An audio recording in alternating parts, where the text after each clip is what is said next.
We're going to have several different ways to go live, apparently. We'll see. We'll see what's going on. I've got Zoom up over on one side. And if I turn the camera off on Zoom, let me see if I can get the camera to come up over here on this side. And okay. And let me go over here and turn on my camera. Click. Okay. Come on.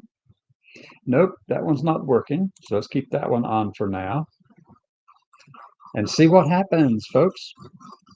Well, if you're watching, wherever you're watching from, this is Cassandra Williamson, and I am just hanging out here trying to see what I can do about kind of blending in Zoom into this restream. Let me see. I can do the source, I think. Upgrade now. Bring your live stream on. Learn more. Okay, let me learn more here really quickly. Add your encoder's feed to your stream as a paid feature. Find out more about our pricing plan here to add that. Okay, so yeah, we'll just see other, select other. How to add an RTM source. Go to media, select other. Okay, yeah, I did that. That's where I've been. Go over there, and then let's see what it says for upgrading. Anyone watching? Oh my God, it's expensive.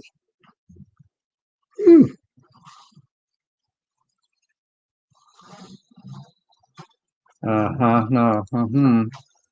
I guess we'll just have to stick with doing it. I've got Zoom going right at the moment. People have signed up for that, but we'll see. That's $239 a month for Restream to get the RTMP as a source. Whew. Can I just share screen? That might work. Let me try that. Go back over here. Screen. We'll share screen. Sign in, post Zoom attendee. Okay, share. Zoom. Okay, where did my Zoom start? Well, that's not what I'm supposed to be. Let me go down here to Zoom. That one. Are we sharing that screen? No, we're not. I want to share. Let me get rid of a few things. I'm trying things out. I'm just trying to learn how to use the system here that we have. I'm going to stop sharing this. Stop sharing. Okie. And now we have just speaker on there. And so far, no one has joined over on the Zoom thing. That some people had registered, but they had not. They've not come in yet. So let me see if I can add a scene here. Let me delete a couple of scenes. And the welcome scene, the demo I don't need. I'm testing it out. Just hang on with me. You can put comments over there if you'd like. That's fine. Wherever you might be. I know a lot of people are just doing the drive-by thing. So we'll see. Screen. No. Video. No. Slides. No. Other. Yes. Video. Share. Screen share. Okay, I can do that without doing this. Let me go over here. Zoom. Is that the one? No. Is that the one? No. It's not allowing me to share directly from Zoom. What do I have? Must have some kind of connection between these two or something. I don't know. Let me see. Also share tab audio. Okay, got that. Post attendees Zoom.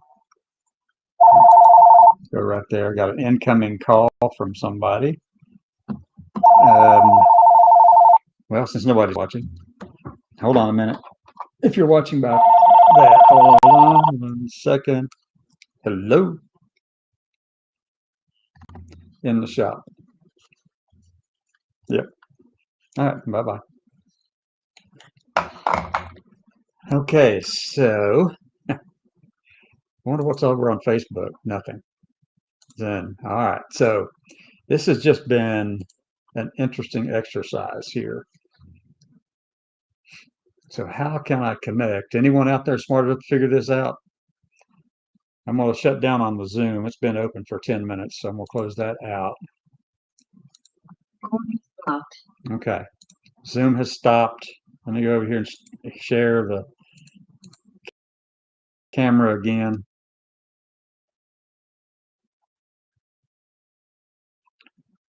And turn the camera on. No. Okay. It's live. Scene 2. What's scene 2? Nothing. Scene 1 is me and no camera. Add media. No. I'm still trying to get back into where I can do my camera again. Okay. Well, I may have to just restart. I wonder if it'll let me restart.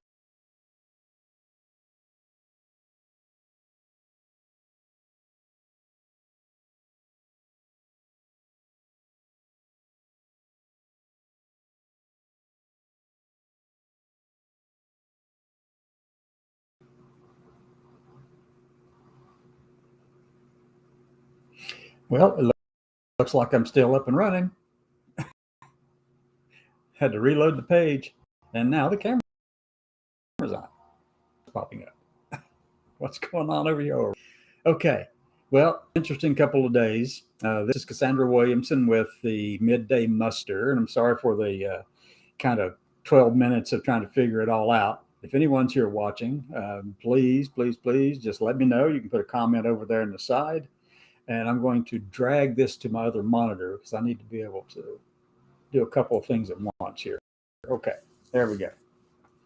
All right, so welcome to the show, everyone. And today is Wednesday, May 7th, and there's been a lot going on today. The president issued an executive order defunding NPR and PBS.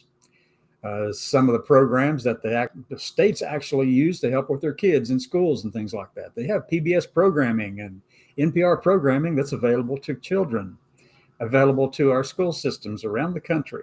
And it's a massive project that allows them to access all kinds of programs that they've got, training systems that they have to help kids learn.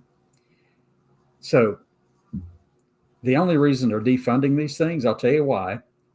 The only reason President Trump is defunding NPR and PBS and all the other stuff that he's been doing lately is because, he's following the playbook page by page right through Project 2025. Going right through the list. And then if it doesn't get the way he wants, he'll issue one executive order to lay the groundwork for the next step, and then another one for the next step, and another one for the next step. That's the way this whole thing works. As a matter of fact, all politicians actually do that, wherever they might be in the state house or in the Congress, the House or the Senate or White House, or even with policies within different agencies and departments in the executive branch. They will start a policy or create an executive order that does something and then build on that one the next time around because they kind of feel like they've laid the groundwork and they can use the previous one as the foundation for moving forward. So, we've got a lot of stuff going on here from Trump. And with his executive orders defunding NPR and PBS, it's just another thing. I don't know. All you can say is there's a lot of people who wanted them to go away because, they didn't have conservative control over them. When in fact, they're neutral. Really, they're just neutral. The programming comes across in some cases as being liberal, in some cases as being conservative. But anyway, they just don't like it. They want the states to be able to say, this is what I want our people to watch. And if you don't like it, like down in Texas, for instance, Texas doesn't want anything to do with any of that stuff. So they absolutely this right. And Alabama and Kentucky. Well, Kentucky's a little bit different, but West Virginia, which is just right across the river, if I point that direction, well, that way, you'd run right smack it. Well, is that the right way? That way. That's where the river's at. Well, actually, anyway, you get the point. The river that separates Kentucky from West Virginia. It's just 5 miles from here. either direction. So, yeah, it's really fascinating to me to watch all this stuff occur. There's a lot of things that are just asinine crazy that's coming out of the White House, coming out of this conservative administration. And it's not really conservative, even. I mean, I don't want to tag that label on them when, in fact, it's not really that at all, is it? It's not Republican at all. It's not conservative at all. It's not libertarian by a long shot. They're not returning power to the states unless, and unless they see, well, let me take it back. They're working in the House to take care of the SNAP program. You know what the SNAP program is? That's the program that feeds those who are have food insecurity. That's the word for it. That's the term. There's food insecurity that has to go along with what's going on with the SNAP program. And they're wanting to trim that thing down and take away that funding for certain people. And, one thing I saw was they were working on a proposal that said that if you have, if your youngest child is 7 and up, then, and you've got 15 kids or whatever, it doesn't matter. You've got to go out and make sure that you have a job. Well, most of them do have a job. Most of these people do. They just don't have they can't get their foot in any other door. They don't have any kind of way to actually get beyond the barriers that are standing in their way. Now, some of them are self-created, obviously. Yes, you got 15 kids and you're below poverty level, and actually way below poverty level or whatever, and you need SNAP to survive, or you need welfare assistance or housing assistance, stuff like that. You get trapped in this cycle that you can't get out of. And it's just the way it is. But it's our responsibility to help them as much as we can. Right here where I'm located in Kentucky and West Virginia, right on this border, in Pike County, Kentucky here, and Mingo County, West Virginia, right across the river. Well, people here, this is a red area. Deep, deep, deep red area. Okay. There are, this is an exaggeration. I will say this. There's 99% 99% conservatives around here, and then the 1%'s all the other people. That's the way it is here. And it didn't used to be that way, but that's the way it is right now. That's the way it is today. But a lot of these people are on all these assistance programs. A lot of them are, not all, a lot though. And so it's important that they get this. But, when Trump can go around and say something like, those kids really don't need 30 toys.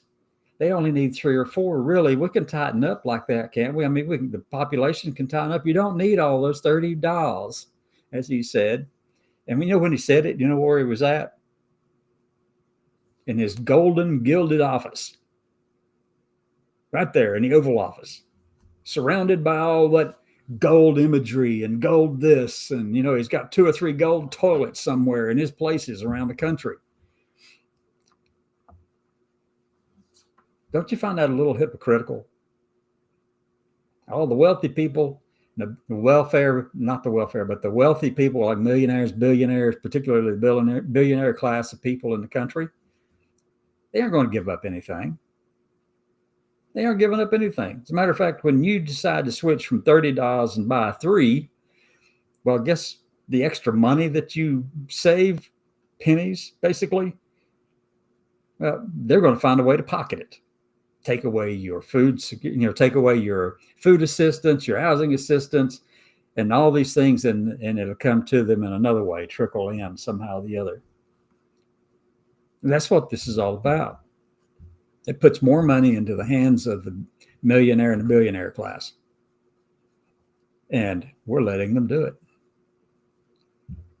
They are robbing us blind. And if Trump could, I'd love to see Trump sell a couple of his gold toilets, wouldn't you? Or gold-plated offices and around wherever he has his places in Manhattan or Mar-a-Lago or wherever. Gold, glittering gold, It's really very, what's a good word to describe it? It's just like craziness, isn't it? I mean, come on. Ostentatious, yes, but it's megalomaniac ostentatious. Now, that's Trump. That's what he has been doing. He's been just following the line of Project 2025, doing everything they want. He's saying he's giving his salary back over to whomever or whatever he's going to do with that salary. And good. I'm glad he does. He doesn't need it, apparently. And that's fine. That's fine. If you don't need it, fine. Good. Give it away. What's that song? Give it away, give it away, give it away. Yeah, well, give it away. Give it to somebody who needs it. Give it to the veterans, or find some other worthy person or cause to give it to. Okay. We're seeing an awful lot of stuff come out of this White House that talks about, the glittery, shiny stuff. Do y'all know any references to that in if any of you are religious listening to this? Isn't there something about the person coming on, walks out and got all this glitter and all this shine and all of this stuff and material stuff all over the place and lots of gold and jewels and all of this and finery or whatever? Isn't there something about that, like in the last book of the Bible or somewhere around there? Yeah, there is. So yesterday, President Trump went after, actually the court did. They should have left the stay in place, but they are letting us know what they're thinking and how they're going to deal with this when they actually get the cases that are coming up before them. But they lifted the stay on Hegseth, Little Pete Hegseth, removing transgender people from active duty service. And I mean, they're going to do it. We knew they were going to do it, right? With everything that they've got set up and laid out right now, we knew they would. The court system may say one thing, but yesterday the court said, you can fire them. In the meantime, we'll allow the cases to proceed up through the district courts and the different levels of courts and all that to come up to us, and we'll address it then and give you an opinion. But this time around, no, the conservatives all sided with, yeah, lifting the ban and letting Hegseth just go ahead and get rid of them. You know what Hegseth posted over on X.com on Twitter yesterday evening about that? He said, and it's a very short little thing, no more trans in DOD.